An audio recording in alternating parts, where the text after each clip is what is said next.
how you view and perceive money is how you are going to project onto them to see and perceive money. So be aware and be intentional and know that it's not always about the money. At a young age, we're not giving them money and expecting them to manage it. We are giving them an expectation to meet so that down the road, working for money is not something that is foreign to them, right? We're setting them up for success. We're putting them on our credit cards as authorized users. We're opening up 401k accounts for them. We're opening up investment accounts on their behalf.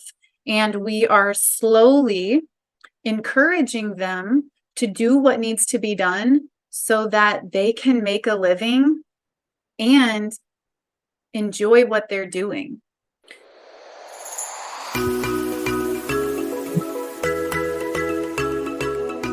Welcome to Always and Never About the Money. Are you ready to embark on a journey that will forever change the way you perceive money?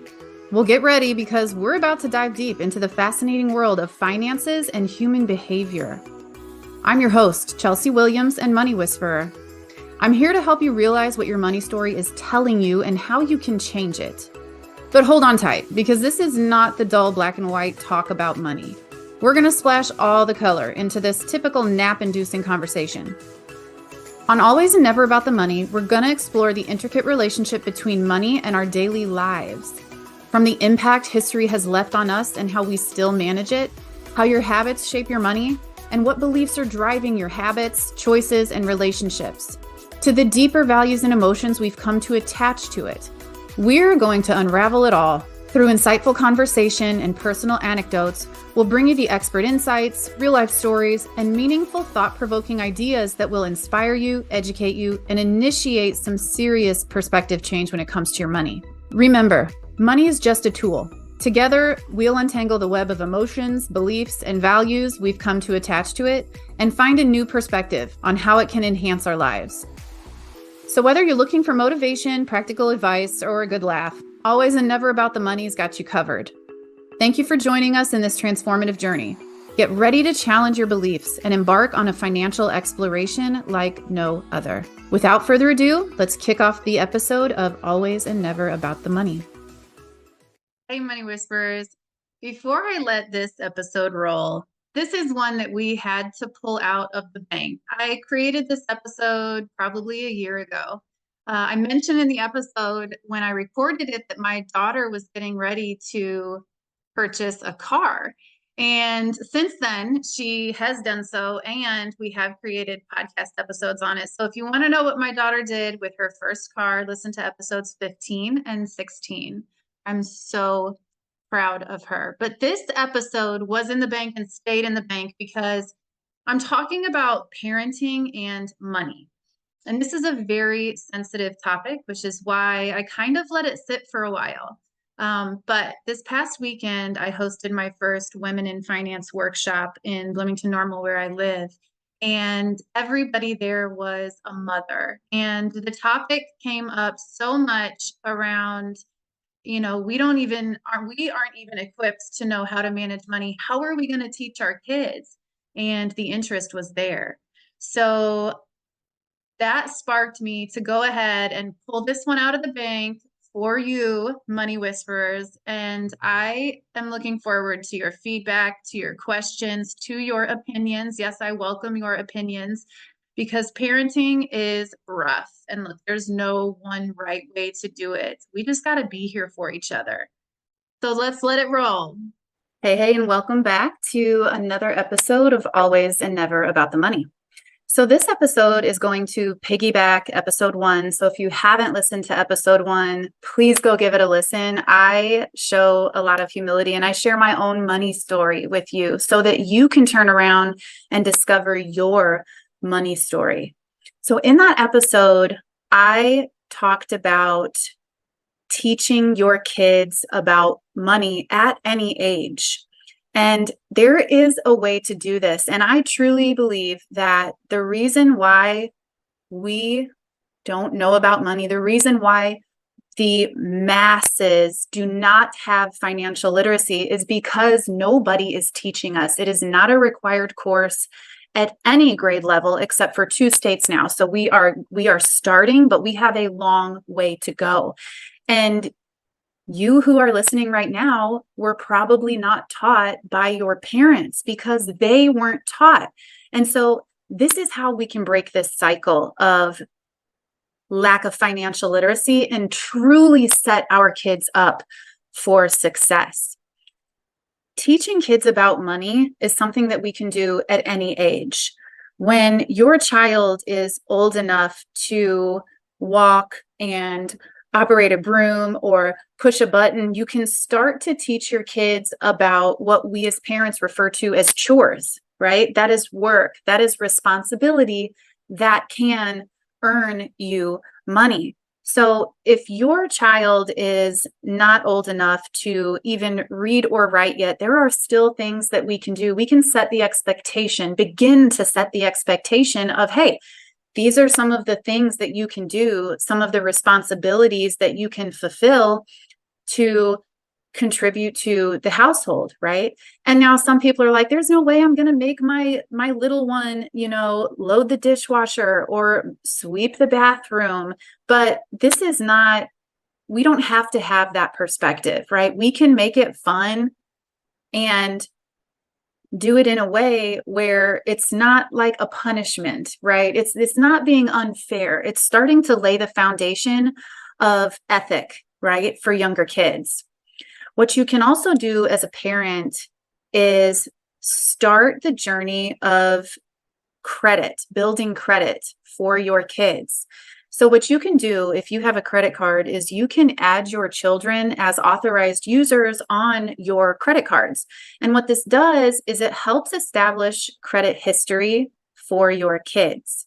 It's only one piece of the credit puzzle, but the more that we can set our kids up for success, the better. And so once your kids do get old enough to start really understanding these things, we can compensate them for the chores, right? And chores can be whatever it is that you want them to be. And there are different ways to compensate your kids for chores. I heard a really good example one time of commission-based incentive chores for kids. And the suggestion was that you put money in Ziploc bags and you put it on the refrigerator or whiteboard or whatever, and you offer your kid their pick of how they would like to contribute to the household.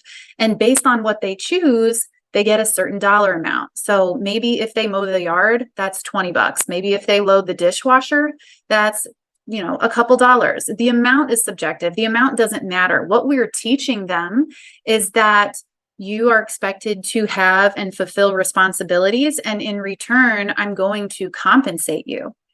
Now, when your kids get old enough to start getting money, I highly recommend opening up a minor bank account for them and opening up a savings account. And you can do this at any bank. You do not have to go get one of those kid debit cards, kid credit cards that charge you fees. You can do this for free. Please do not pay for your child to have a debit or credit card. And what this does is it makes them aware of, hey, I have this thing that holds my money and I can watch where my money comes from and goes. And so even sitting down with your child every month, maybe, and going over the bank statements, teach them how to just follow it, teach them how to understand it. When you are going to, say your child wants something for Christmas or wants something for their birthday, or maybe it's not even any of those and you want to get it for them. Involve them in the process. Teach them how to shop around. Don't just click and buy. Look at the reviews. Make good purchasing decisions, making sure that it is money well spent. You can also teach your kids so much about delayed gratification from a young age. I've heard the suggestion before of, if you are a chronic Amazon shopper, like let it sit in your Amazon cart. And if it's there for a week, you don't really need it. Take it out, right? Because delayed gratification is the biggest reason why most people are overspending. We live in a world where it is so easy to get whatever you want, and there are so many, just endless options of things that we can buy, right? And so for kids, having those conversations are huge. When they see another child that has something that they want, but they don't have, making sure that they understand, hey, it's not wrong to want that, but can we talk about why you want that? Like, do you want it for the right reasons? Do you want it to fit in? Do you want it because it's something that you really care about, you're really passionate about, something that you personally enjoy? Like making sure that they know what their spending motive is and helping them start to become aware of the thoughts that they have around spending money. Also, be careful how you word things with your kids when it comes to money. If you tell your kid that toy for $50 is a lot of money and just how, like, that's $50, you want me to just buy that off the shelf, and that's a lot of money, right? Is $50 a lot of money, or is $50 just a lot of money to you? And do you want your kid thinking that $50 is a lot of money? Because subconsciously, you are not likely to make money that you think is a lot. It is going to feel out of your reach. It's going to feel unattainable, right?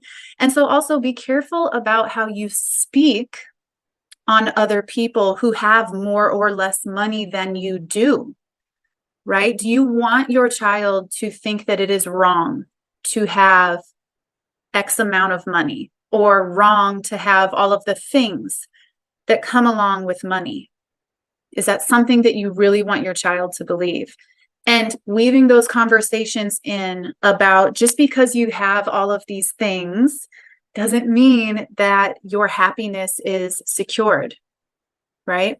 Creating retirement accounts for your kids at a young age is also another option, and bringing them in on that process, right? So I have a 15-year-old, my daughter is 15, and I have a 5-year-old, my son is 5. And so everything that I've talked about up to this point, me and his dad have kind of been doing with him. And so if he wants a toy, for example, we're not expecting him to pay for that toy, right? And we're not giving him money at this point. We have a savings account for birthday money and things like that, but we're not paying him for chores. We're still teaching him about responsibility first. But when he wants to go get a toy, we encourage him to look around, right? Like, what are your options? We also enforce delayed gratification, right? So, hey, bud, I'm going to have you do these things first, right? Whether it's cleaning your room or helping to clean somewhere in the house or helping out in the yard or to do a project. Like, I would love to get you that toy. If you help me with this thing, that will have earned you this toy, right? This idea that I have to fulfill a responsibility put forth in order to go and get this thing, right? This toy.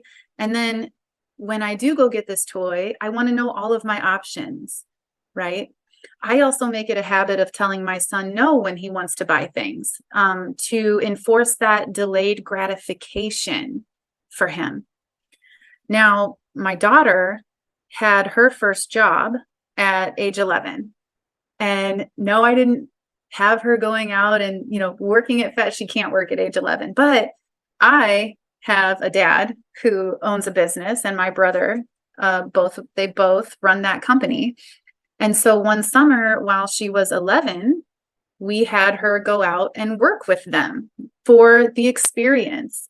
Because at that time she was wanting to spend more and more money. And, my response to her was, absolutely, you can get all those things.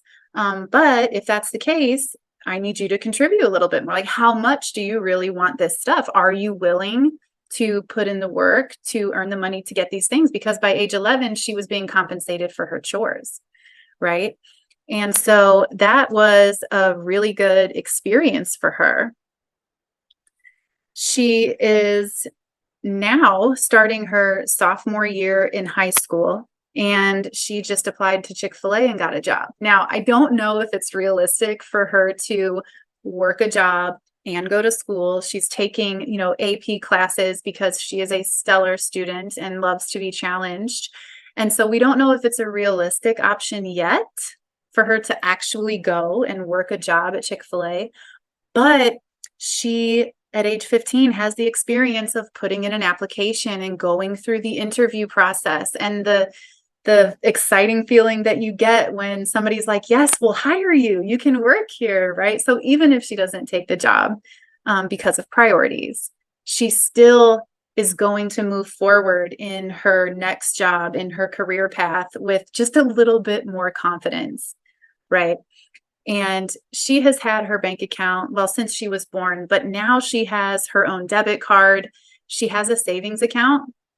She is saving for her car, which I have told her I will contribute. Whatever you contribute, I will contribute. So 50-50, right? And I'm not saying this is the right way. It is a way. My parents gave me my first car, right? I didn't have to work for my first car.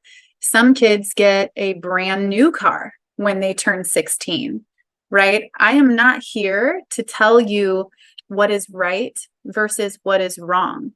What I do want you to get from this episode is know that you can begin to teach your kids about money from a very young age. How you view and perceive money is how you are going to project onto them to see and perceive money. So be aware and be intentional and know that it's not always about the money. At a young age, we're not giving them money and expecting them to manage it.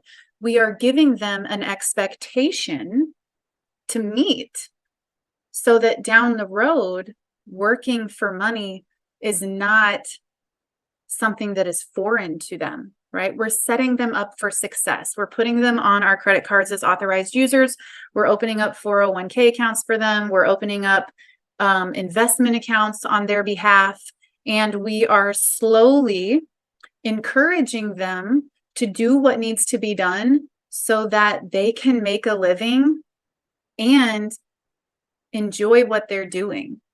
So my view with my daughter and college and career is that I've always told her, I do not expect you to go to college. If you don't have something that you are so passionate about that requires a college degree, you may want to go out into the workforce and be a job hopper, because you need to find something that you can truly enjoy that is more than just a paycheck, and then figure out how to make a living doing that. I do not pressure my daughter to follow that path. Now, again, there is nothing wrong with expecting your child to go to college. Just be aware that in today's day and age, there are so many other paths. Trades are taking off like they have never taken off before. They are a fraction of the cost.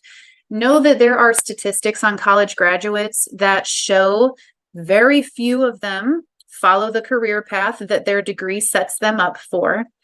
Things like student loan debt are holding graduates back from the reasons why they went to college in the first place. Things like buying a house, buying a car, starting a family. They are putting these things off as a result of college debt.